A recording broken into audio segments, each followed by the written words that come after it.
hablaremos de Francia en 1848, la caída del régimen de Luis Felipe y las elecciones que se produjeron luego del golpe de Estado. Luis Felipe era un rey hijo de Felipe Igualdad, aquel que en definitiva fue un regicida en cierto modo, a pesar de ser él perteneciente a una familia real, de algún modo permitió la ejecución. Sí, claro, absolutamente, y además se lo condenó por eso, de los actores de las buenas familias. De Luis, ¿no? Bueno, este era el hijo, Luis Felipe, un rey de aspecto un poco desgraciado, ¿no? Decían que tenía una cabeza como una pera, así lo dibujaban los caricaturistas de los diarios. Pues les gustaba a aquellos mismos caricaturistas o periodistas decir o inventar que se le caían los pantalones. Esos inventos son siempre muy eficaces, ¿no? Bueno, lo cierto es que aquel régimen era un régimen bastante corrupto o escandaloso, quizá más que corrupto. Había algunos escándalos que rodeaban la corte del rey,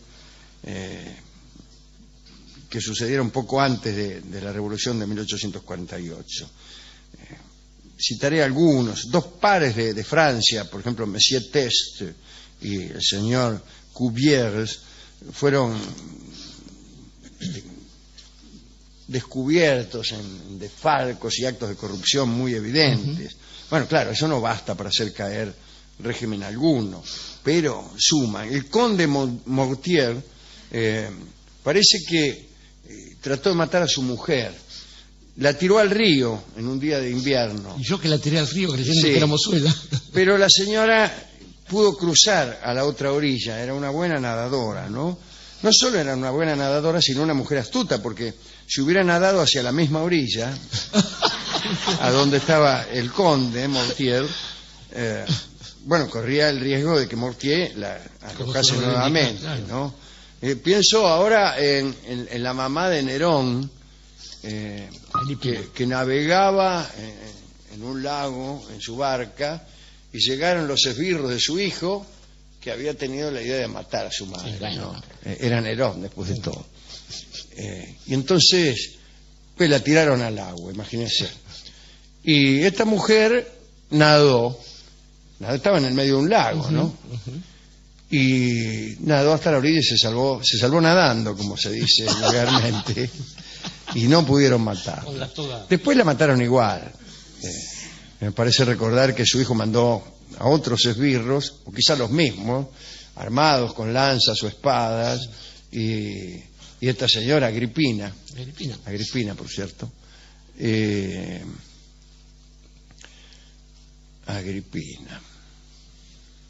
Agripina fue mujer de Claudio. Fue mujer de Claudio y madrastra de Británico. Sí, o madre de Británico. Madrastra me parece que era del matrimonio anterior de Claudio. Claudio, que quiere decir el Ringo, en el latín, ¿no? Que tenía ahí. No, claro. Bueno, como quiera que sea.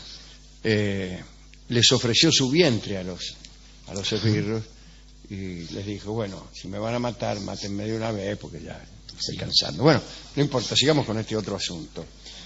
Hablábamos de la corrupción del régimen de Luis Felipe, ¿no? El príncipe de Berg, que fue apresado porque parece que iba al casino con fichas que fabricaba él mismo. Grande. Ese es un emprendedor. Claro, lo hacía para no entrar en ese circuito tan enojoso de los casinos, donde las fichas las tiene que pagar uno. Después estaba el jefe de un batallón, una escuadra, Goudin, que fue herido de un tiro por hacer trampa en un escolazo. Había ido a un juego particular, no sé qué uña metió y encajaron un tiro. El magistrado Julián Dubois era interrogado por haber robado varias veces en el mercado de fruta de Saint-Germain.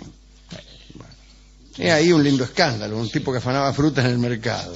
Ahí está la corruptela del régimen de Luis Felipe personificada. El caso es que todos los personajes estaban muy ligados a la familia de Orleans. El pueblo empezó entonces a mirar con cierto odio al Palacio de las Tullerías, que era donde vivía el rey Luis Felipe. Parece que la situación se puso verdaderamente tensa. La clase burguesa había crecido con el comercio mantenido con las colonias africanas de Francia, pero los obreros de los talleres se morían de hambre. Además, no podían competir con un monstruo industrial como era Inglaterra en aquellos años. Parece que los productos ingleses invadían Francia, eran más baratos. Entre algunos hombres iniciadores del Partido Socialista francés y los mismos obreros, se organizó la revuelta. Y se levantaron, como saben ustedes, aquellas barricadas en los bulevares. Y en determinado momento los soldados dispararon contra los obreros. Y lo que había comenzado como protesta se transformó en revolución. El 24 de febrero, a las 4 de la tarde, el rey Luis Felipe abdicó. Luis Felipe se fue de Francia y o de París, dejó a Elena de Orleans y al hijo de su nuera, el conde de París, y abdicó a favor del chico, ¿no? El muchachito tenía 10 años y salió rajando. Se embarcó hacia Inglaterra con su esposa, María Amelia, y allí murió 2 años más tarde. Pero al día siguiente de la abdicación, el 25 de febrero, la duquesa de Orleans se presentó en la Cámara de Diputados con el conde de París. Y al principio todo iba fenómeno, la asamblea continuaba sin tomarse demasiado en serio la revolución. Los diputados ahí reciben al chico con aplausos. Ahí el presidente Dupont se inclinó respetuosamente para saludarla. Ya quiso proclamar al chico, al conde de París, al rey de los franceses. Y en ese mismo momento apareció un grupo de revolucionarios. Entraron unos tipos, empezaron a gritar abajo la regencia, viva la república, y todo se convirtió en un caos. El chico fue tomado del cuello por un tipo que lo quería ahorcar. Bueno, un guardia pudo liberarlo, se lo devolvió a su madre y la madre salió rajada. Claro. Bueno, todos rajaron, ¿no? 2 horas después el pueblo saqueó las Tullerías. El 26 de febrero se proclamó la república. Se constituyó un gobierno provisional bajo la presidencia de Dupont de l'Eure y una de las primeras medidas fue la institucionalización del sufragio libre. Libre y secreto, voto libre y secreto, pero solo para los hombres, muchachos, solo para los hombres. Al comenzar el periodo electoral, las paredes de Francia, estamos hablando de 1848, se cubrieron con carteles escritos en un estilo muy llamativo de propaganda política. Propaganda política. Y tengo aquí los textos de algunos carteles. Son auténticos. No se parecen mucho a los actuales, ¿eh? Uno dice: ciudadano, animado por algunos patriotas sinceros, vengo a ofrecer a mi patria mi inteligencia, mi corazón y mi brazo. ¿Seré digno de vuestro sufragio? Esto es algo que vosotros mismos debéis resolver. Lo firmaba Luis Lagomancino, o Lagomancino sería, ¿no? Que era del partido Lamartine. Después había muchos, ¿no? Claro. Que se hacían los humildes. Este me gusta. Aceptaré con toda humildad y con extrema desconfianza de mí mismo el difícil y soberano mandato con que tengáis a bien honrarme. Oh, qué bueno, ¿no? Son quizás falsos humildes, pero por lo pronto preferibles a los verdaderos soberbios. Un mal menor, sí. Y este texto que hemos leído lo firmaba nada menos que nuestro amigo Luis Napoleón, que desde luego estaba muy lejos de ser humilde, no hay que reconocerlo. Ahí estaba financiando la campaña y todos los movimientos de Luis Napoleón, la hermosa señorita Howard, Miss Howard, que pagó la campaña, pagó a los mejores dibujantes, autores de canciones, redactores. Bueno. pero también viajes, huidas de cárceles en la historia previa de Luis Napoleón. Entre las filas revolucionarias se pretendía convencer a todo el país para que siguiera los movimientos, repitiera lo que había ocurrido en París, vamos. Es decir, asalto y caos. Claro. En Lyon decían: Francia, sé digna de París, libera al mundo. Dios lo quiere o bien no existe. Extraordinario, ¿no? Eso es buenísimo. Y se toda una cuestión teológica había allí. Dios quiere esto, y si no lo quiere será porque no existe. Claro. Una verdadera paradoja, ¿eh? Muy bueno. Bueno, el señor Jean Julie, que era un comerciante, que después fue expulsado, lo echaron de los comicios, no sé por qué, se promovía de una forma bastante extravagante. Extravagante no, extravagante. Decía: soy hijo de un pintor de brocha gorda del emperador difunto, o sea, del otro Napoleón. El verdadero. Sí, se refería a Napoleón I. Napoleón Bonaparte. Y dice: me presento hoy con una superioridad viril más fuerte que nunca. Extraordinario. Estaba en celo. Superioridad viril. ¿Cómo sería el afiche, no? Es un inciso extraordinario. Sí. Buenas tardes. Me presento aquí con una superioridad viril más fuerte que nunca. Qué bueno. Votadme. O todo lo contrario. Sabed que de mi ardor siempre saldrá el mismo grito: ¡viva la República! Qué grande, el tipo parece que en el momento cúlmine de los momentos ardientes, de los encuentros ardientes, salía siempre el mismo grito: ¡viva la República! Y venían los vecinos. Y gritaba: ¡viva! Qué lindo. Había un candidato llamado Luis Cardelí, que colocó un texto destinado a los 22.000 sordomudos de Francia. Decía: necesitáis a alguien que hable. Os ofrezco mi ayuda desinteresada y sincera. Si necesitáis una voz que defienda vuestra causa, yo seré esa voz. No lo votaron.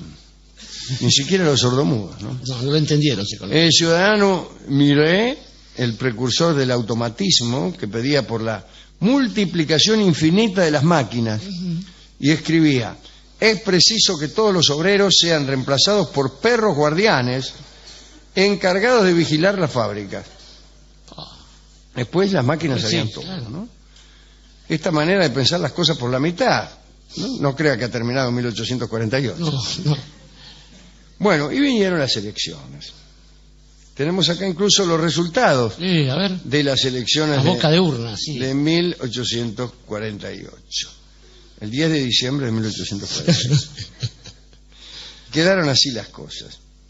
¿Dónde van a encontrar un programa que les dé? Por favor. El escrutinio. Información. Un poco lento el escrutinio. A ver. Mesa 34 de Necochea. Sí, a ver. Estamos ganando Necochea. Ganó Napoleón. No, se equivocaron eso. Bueno, total de votos 7.327.345. De esos, un afán, 5.500.000 fueron para Luis Napoleón. Los otros candidatos que fueron aplastados, ¿no? Cavaignac, 1.400.000. Ledru Rollin, 370.000. Raspail, 36.000. Lamartine, 17.000 y 12.000 votos anulados. Bueno. Andá a saber por qué se lo habrán anulado, ¿no? Bueno, sin embargo, iban a ocurrir cosas muy extrañas, ¿no? Y voy a contar una pequeña historia de algo que sucedió en aquel momento, en aquella revolución que culminó con el derrocamiento del régimen de Luis Felipe. Por ejemplo, había un tal Born, inventor de máquinas para la guerra, máquinas, por ejemplo, que podían lanzar 300 bolas o paquetes de metralla por minuto. Bueno, este Born convocó a las ciudadanas de París a alistarse en un nuevo regimiento llamado las Vesuvianas. Epa. Las Vesuvianas. Sí, señor. Acá lo habían escrito con B larga todas las veces. Pensaron más en un beso que en un Claro, volcán, sí. ¿no? Claro, Con no. el bien. Viene de Vesubio, Vesuvianas. Para ser admitidas allí era necesario tener 15 años por lo menos Ujú. y 30 como máximo Ajá. y no estar casadas. Qué lindo club. Sí, qué club. Entonces el señor Born hacía que las mujeres se presentaban en la calle, no, se presentaran en la calle de San Napoleón y él las elegía. Iban todas las minas y el tipo elegía. No sé por qué dice San Napoleón acá. Yo sé, era en la calle Saint-Honoré, Saint-Honoré, que es Boulevard en la calle Saint-Honoré, paralela a Rivoli, donde vivía Chopin.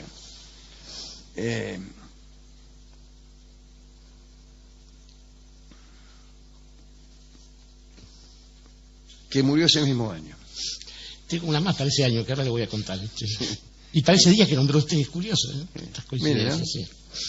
Bueno, y retuvo a unas 50 minas, que constituyeron no solo una falange destinada a luchar por la emancipación de la mujer, sino también un harén. Así que en lo de este muchacho Born eran alojadas, alimentadas, recibían 10 francos por mes, llevaban uniformes, llevaban una pequeña falda con kepis, charreteras, algunas usaban pantalones, se dividían en 3 cuerpos, que eran obreras, vivanderas y enfermeras. Y cada noche Born iba al club Legión de las Vesuvianas y en el transcurso de la tercera reunión, viendo que el auditorio ya estaba preparado, dijo a los gritos: utilizad vuestro cuerpo libremente, probaos a vosotras mismas que sois seres libres y que tenéis derecho a llamar a los republicanos. Y allí las minas empezaron a hacer lo que querían. Sí. Y nunca hicieron otra cosa que atender ahí en el club, Vesuvian. que fue una maravilla de orgías y Para eso querían la democracia. ¿ves? y de momentos no políticos, pero que ayudaron muchísimo. Pero ¿cómo? Después, Luis Napoleón dio su propio golpe. Si primero ganó estas elecciones y una vez elegido presidente, organizó otras elecciones Ujú. que eran para ver si la gente quería que él fuera emperador. Y se coronó como Napoleón III, considerando al segundo al rey de Roma, el chiquito. El hijo el de hijo de Napoleón Napoleón I. I. O sea, Napoleón I fue el Napoleón que todos conocemos. Ujú. Napoleón II fue el hijo que tuvo Napoleón con María Teresa. María Teresa de Austria. Y Napoleón III fue este Un chico que no llegó demasiado. no llegó, murió muy jovencito y tercero fue él. Ujú. Así que la República, que surgió con el golpe de Estado que derrocó a Luis Felipe, tuvo una vida muy, muy corta. Muy corta y sin la gloria que le supo dar a Francia y en gran medida al mundo. Algunos somos bonapartistas tardíos, pero el primer imperio, ¿no? El de Napoleón, que bueno, distribuyó por ahí nada menos que el Código Civil, ¿no? El Código Napoleónico. Qué sé yo. Usted porque es un poco bonapartista. Yo soy un poco bonapartista y por Un así poco me llaman. bonapartista. Salvo cuando voy a España, que ahí me vuelvo nacionalista. Pero estaba pensando, Alejandro, usted nombró un Monsieur Test, que es un nombre que después se vuelve más caro, más querido para este programa, que es el personaje de Paul Valéry, ese hombre que fue quemando todos los libros que tenía en su casa, y que guardaba algunos nada más, porque eran los que merecía consultar cada tanto. El resto o lo sabía o no servían para nada, y trataba muy mal a su mujer, no a la suya sino a la de él. Y su interlocutor le pregunta un día a la mujer: ¿cómo aguanta esto? Dice: bueno, es un poco rústico, Monsieur Test, pero usted no sabe, ese momento en el año en que él me sonríe y me trata bien, eso es amor. No está mal, ¿no? No está mal, ¿no? Y estaba pensando después, ese día que nombró usted recién, 25 de febrero de 1848, en una casa en París estaba festejándose un cumpleaños, el cumpleaños del general José de San Martín, que a la sazón decide irse para Boulogne-sur-Mer porque se está poniendo espesa la cosa. Sí. Y no le llegan a dar un libro de una librería que estaba, de una editorial en realidad, que estaba a pocas cuadras, un libro que empezaba diciendo: un fantasma recorre Europa, el fantasma del comunismo. San Martín ya estaba ciego y no lo llegó a leer. Bueno, el 17 de agosto de 1850 murió en Boulogne-sur-Mer, ¿no? Muchos años después, el 25 de febrero de 1950, nació un muchacho en la Patagonia. Pero bueno, estaba pensando que también en esos días hay varias acciones callejeras que tanto nos gustan en su relato recurrente, que son las de Los Miserables, por ejemplo.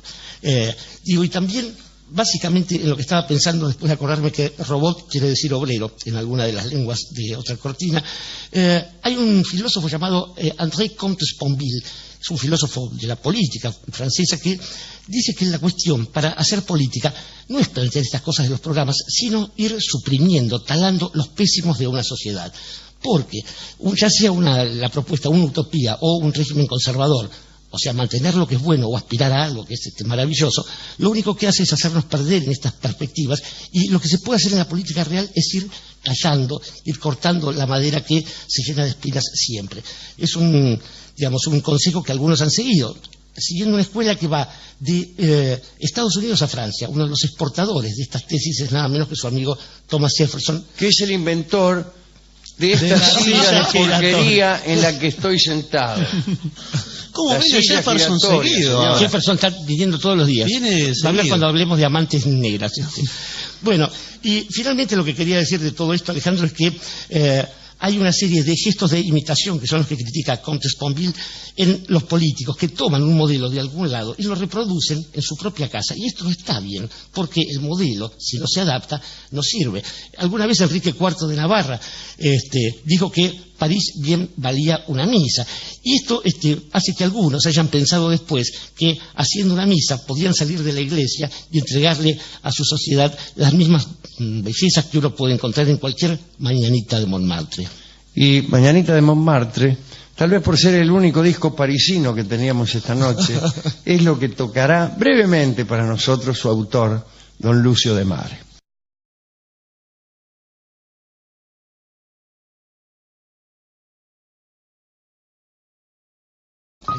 Que navegaba en un lago, en su barca, y llegaron los esbirros de su hijo, que había tenido la idea de matar a su madre. Sí, ¿no? Era Nerón, después de todo. Y entonces, pues la tiraron al agua, imagínense. Y esta mujer nadó, estaba en el medio de un lago, ¿no? Y nadó hasta la orilla y se salvó nadando, como se dice vulgarmente, y no pudieron matarla. Después la mataron igual. Me parece recordar que su hijo mandó a otros esbirros, o quizás los... Más se lo condenó por eso, los actores de las buenas familias. De Luis, ¿no? Bueno, este era el hijo, Luis Felipe, un rey de aspecto un poco desgraciado, ¿no? Decían que tenía una cabeza como una pera, así lo dibujaban los caricaturistas de los diarios. Pues les gustaba a aquellos mismos caricaturistas o periodistas decir o inventar que se le caían los pantalones. Esos inventos son siempre muy eficaces, ¿no? Bueno, lo cierto es que aquel régimen era un régimen bastante suma. El conde Mortier parece que trató de matar a su mujer. La tiró al río en un día de invierno. Y yo que la tiré al río creyendo que era mozuela. Pero la señora pudo cruzar a la otra orilla, era una buena nadadora, ¿no? No solo era una buena nadadora, sino una mujer astuta, porque si hubiera nadado hacia la misma orilla, a donde estaba el conde Mortier, bueno, corría el riesgo de que Mortier la arrojase nuevamente, ¿no? Pienso ahora en la mamá de Nerón, antecorrupto, o escandaloso, quizá más que corrupto. Había algunos escándalos que rodeaban la corte del rey, que sucedieron poco antes de la Revolución de 1848. Citaré algunos. Dos pares de Francia, por ejemplo, Monsieur Test y el señor Cuviers, fueron descubiertos en desfalcos y actos de corrupción muy evidentes. Bueno, claro, eso no basta para hacer caer régimen alguno, pero hablaremos de Francia en 1848, la caída del régimen de Luis Felipe y las elecciones que se produjeron luego del golpe de Estado.